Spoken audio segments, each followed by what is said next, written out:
Good day, viewers, once again, and welcome to yet another interesting episode of Government and Public Service Reports on Atlantic Television Network. Here we bring you the news, events, and stories abound in the state system.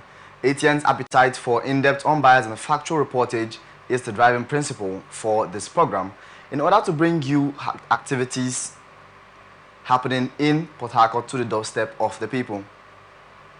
We'll go to the highlights of today's reports. In the highlights, APP woos Fubara ahead of 2027 election. Police arrest Twinker, others after arrest.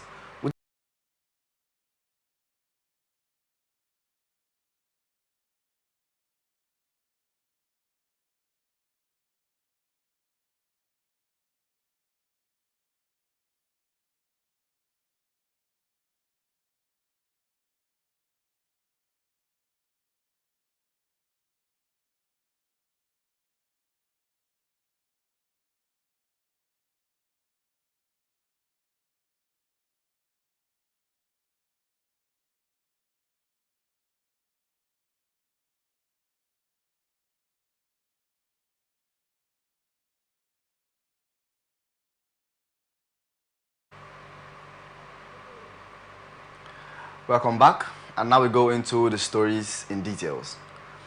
The other party, I started by being a G34 coordinator in Port Harcourt. I was a foundation member of the party. The recent events in the country regarding the party socials, Facebook, and if I like to refer to the scriptures, when they said, can anything good come out of Nazareth? Can anything good come out of Nigeria? Yes. We have a university in Nigeria that have just produced a tricycle, and we are still not getting the attention. Nigerians are very active. Even on social media, you see Nigerians everywhere. They are loud people. We speak out. Why are we not getting this attention? This is coming after the rector of Polytechnic Ilaro Ogun State, Dr. Mikael Akinde, said the institution is planning to have a mini assembly plant for the production of its newly invented electric automated tricycle. In a different story, Niger State government has called on the Nigerian army to deploy its troops to communities in the state presently under the siege of bandits. The call followed a series of attacks on several local governments in the state, where the residents were either killed or abducted. In some cases, shops were razed after looting. The state acting governor, Yakubu Garba, made the call on Saturday during a chat with newsmen during the Fidal prayer for 13 farmers killed by bandits in the Shiroro local government. The farmers were on their farms in Agunwan village when the bandits attacked and shot 9 of them on the spot, while the remaining 4 were dragged to another location where they were killed. Garba in his speech said the withdrawal of the troops from Alawa. He said, quoting him, "I want to appeal to our military to see reasons to go back to Alawa and other bandit-prone areas to give full security cover to the people." The withdrawal of troops from Alawa and other communities has weakened the government's efforts to eradicate insecurity in the state. The Bagu-led administration had deployed strategies to end insecurity, which had brought safety to commuters along the Kuta, Gwada, Zumba, and Erena roads in Shiroro Council. Those farmers who left the internally displaced persons camp, Garba said. A father of one of the victims, Issa Alawa, who spoke with newsmen, said, "My son Mubarak Issa is among the people killed. The bandits caught them unaware. They separated them from Alawa and those from Kagara in Rafi local government area. The bandits asked people from Kagara to go, while those from Alawa had their hands tied to their backs." Her son in the attack was lost in the attack, said the deceased was married before he was killed. She said she lost her husband in 2023 to a bandit attack. Operatives of the Jigawa State Police Command have arrested a 30-year-old man named Aminu Bala over a suspected case of defrauding the public with fake US dollars. The command spokesperson DSP Lawan Shishu Adam, who comes from Kano State, reported a case of fraud at Kiyawa Divisional Police Headquarters. Muhammad said an unknown individual at Nafara village, Berinin Kudu local government area, deceived him and collected the sum of 2 million naira in cash under the false pretense of exchanging it for dollars. DSP Adam also said the police, upon receiving the report, the rapid response team attached to the division promptly initiated an investigation, visiting the scene and conducted a thorough inquiry, and the suspect, Aminu Bala of Tambuwal local government area of Sokoto, was arrested. Items found on the suspect's possession include a small box containing 321 pieces of counterfeit $100 notes, a red Boxer motorcycle with registration number KSF 538QJ, and cash worth 59,820 naira. While during the investigation, the suspect disclosed that both the motorcycle and the money he was carrying was obtained from the victim, Abdul Rauf Suleiman, from Kwatai village, Birnin Kudu local government area, who had also been tricked. While the police spokesperson said the suspect confessed to the commission of the alleged offense against him and will be charged to court for prosecution.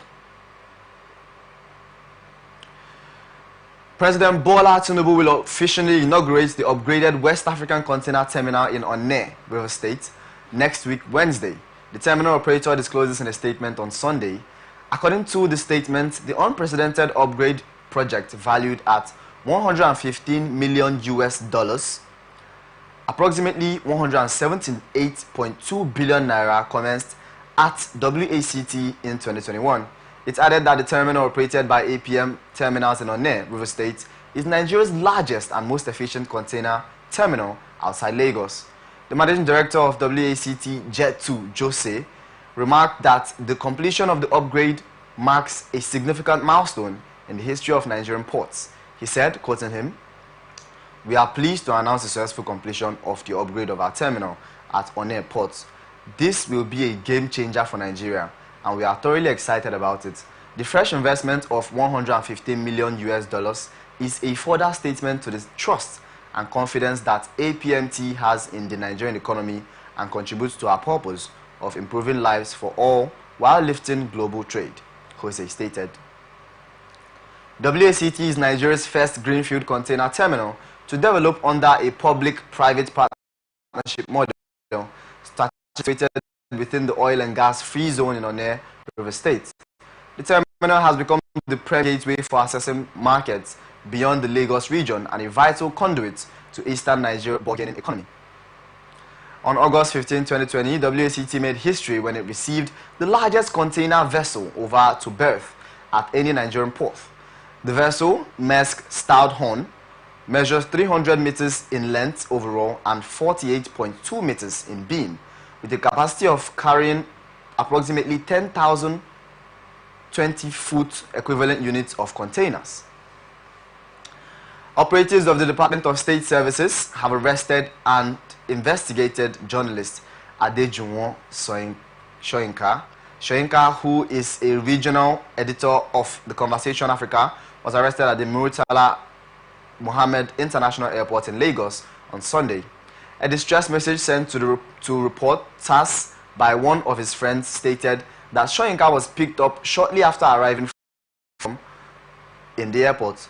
The friend in the message said no reason was given for his arrest and Soyinka had been held incommunicado. The message read, "Adejunwon Soyinka has been detained by police officers of the Department of State Security at the Murtala Mohammed International Airport in Lagos." The incident happened around 5:40 a.m. on Sunday, the 25th of August 2024, shortly after he arrived in Nigeria via a Virgin Atlantic flight from the United Kingdom. At the time of this report, no reason had been given for his detention by the security agency. Soyinka has not been reachable as messages and calls to his phone has gone unanswered. When contacted, the DSS spokesperson at the time of the first report, Peter Ifunanya, said he was not aware of Soyinka's arrest. He said, "I am not aware of the matter to have been raised and have no comments to be said," he reported. But the recent reports reaching us very recently says there's been an update of the matter. The Department of State Services on Sunday released the regional editor of The Conversation Africa, investigative journalist Adejunwon Soyinka, hours after he was intercepted at the Murtala Mohammed Airport in Lagos after he arrived from the United Kingdom. A distress message sent to the reporters by one of his friends on Sunday morning, like previously said, that the DSS picked him up from the airport, adding that no reason was given for his arrest and Soyinka had been held incommunicado.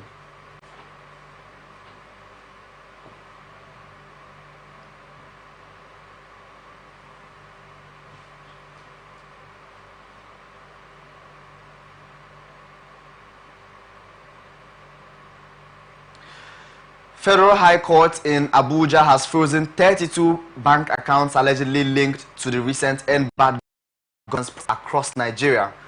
The court granted on Thursday direct banks to place a post-no debit PND on the accounts and to apprehend the account holders or any person transacting business on those. The ruling was in response to the ex parte motion by the council to the Inspector General of Police, Ibrahim Mohammed, who alleged that the accounts were used to promote terrorism financing, treasonable felonies, cyberbullying, and cyber stalking. According to the judge, the court order aims to prevent the suspect from transferring or withdrawing funds from the accounts, which could jeopardize the investigation and possible prosecution. He declared, "The banks are hereby directed by this honorable court to issue details of the account package or packages and to place a post-no debit, which is a PND, hold on the accounts, disable the ATM while allowing inflow into the same account for the date of this court order." Meanwhile, the affected accounts belong to individuals and companies, including PALINHO Global Service Limited, Innocent Angel Lovett Chinyere Nkiru, Obedience Movement Purpose Cooperative Society, and Communicators Champion Multipurpose Cooperative Society Limited.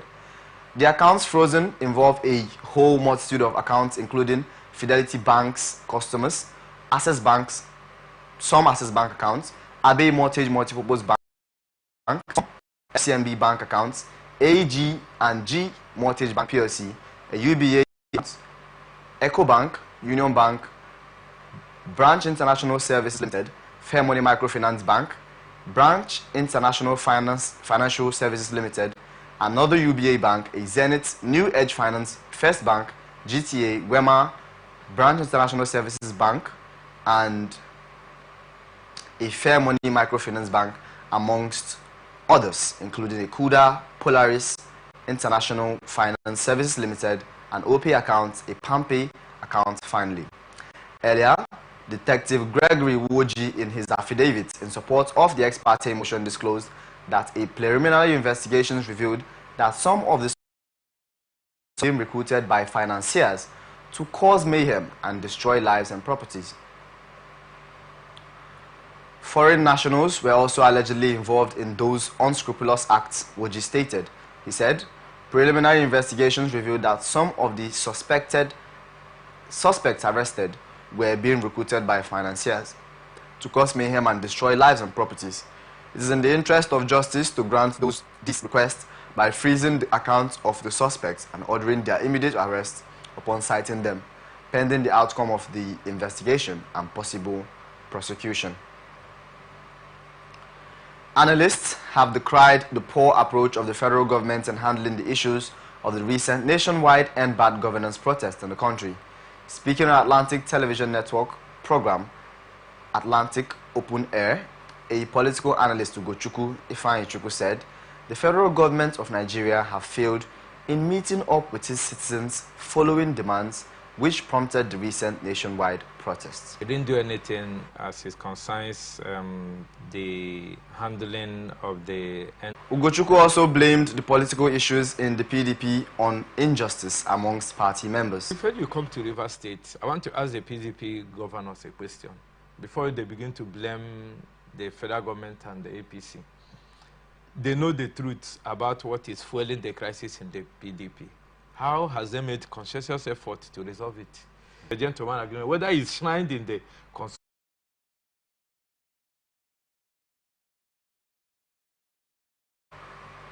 lamented that has turned against the people by allowing the Department of State Services, the police, and even the military to abuse the rights of citizens without any consequences. The only crime is reporting the news and exposing government indiscretion.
beyond the line, across the ocean, to the land beyond the mountains, through the Sahara.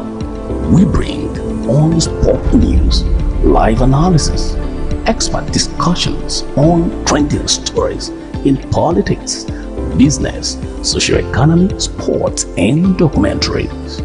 So catch all the updates on the happenings around the globe. Stay focused on the fact today, only on ATN.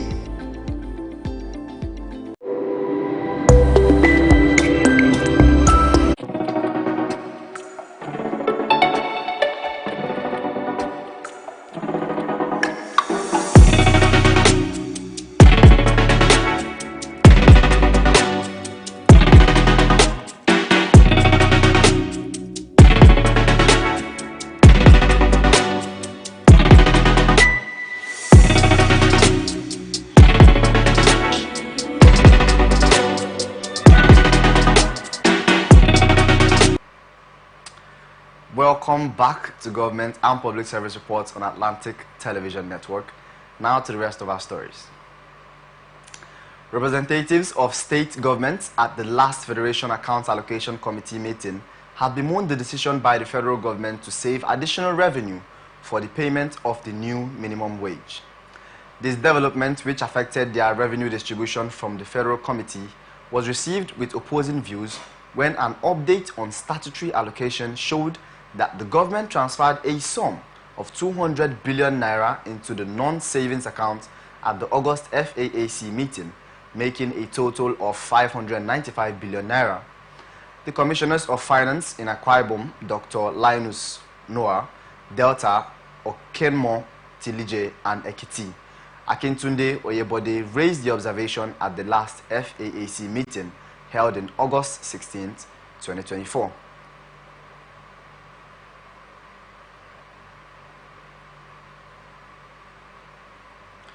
Minutes of which our correspondent obtained in the meeting, it was learned the committee distributed a total sum of one.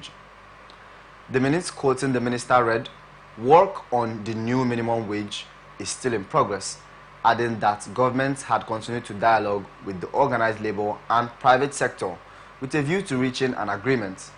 But after a presentation by a representative from the Office of the Account General of the Federation on gross statutory revenue and necessary deductions of 1.29 trillion, the commissioner took turns to question the reason for such a deduction.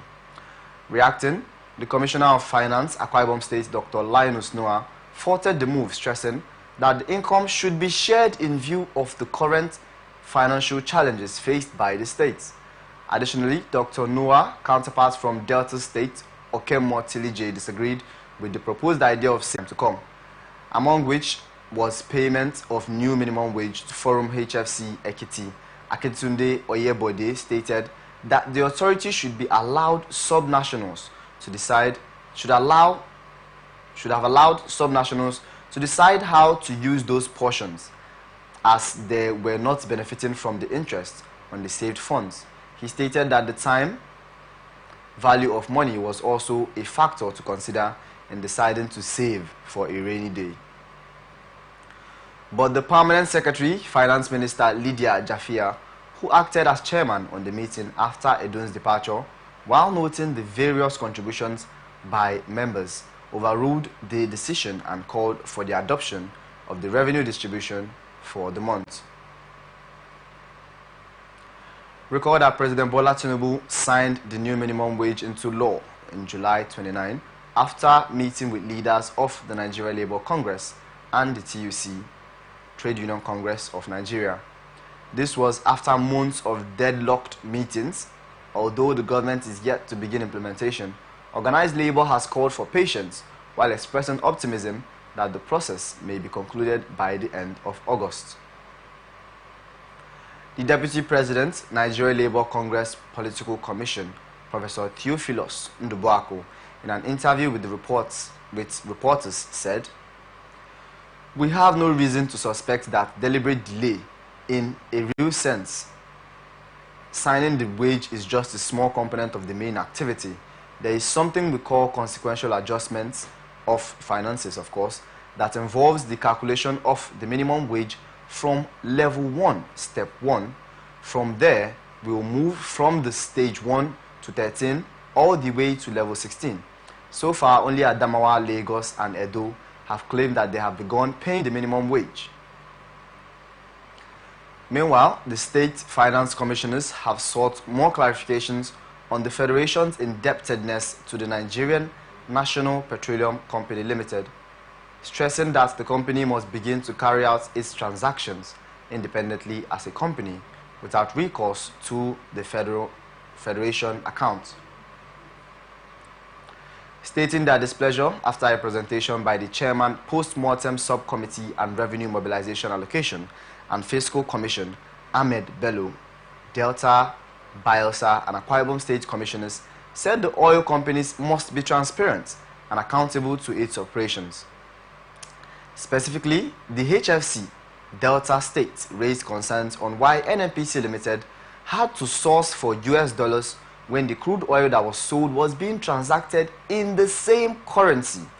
They were reacting to information by the RMAFC chairman that outstanding claims against the Federation had reached 4.34 trillion naira as of June 2024, as a result of exchange rate differentials. At its May meeting, the amount on exchange differentials was 2.69 trillion, indicating an increase of 1.65 trillion. The minutes added, responding, the Accountant General of the Federation recalled that the matter was discussed at the FAAC technical session held earlier in the day, and the representative of NNPC Limited explained that the company had approval to apply the weighted average rate on premium motor spirit transactions in order to maintain its current price. She stated that the representative of NNPC Limited also explained that if the floating rate was to be applied, the price of PMS would be higher than the current price. In his comments, the representative of NNPC Limited informed members that there was a federal government directive that the ex-depot price of PMS be kept at 524 naira per litre. He explains that for the company to sell at the price, it must have to obtain forex at 600 naira per dollar, which was not the case. Commenting, the HFC Delta State raised concerns as to why NNPC Limited had to source for US dollars when the crude oil was being transacted in the same currency. He suggested the need for NNPC Limited to be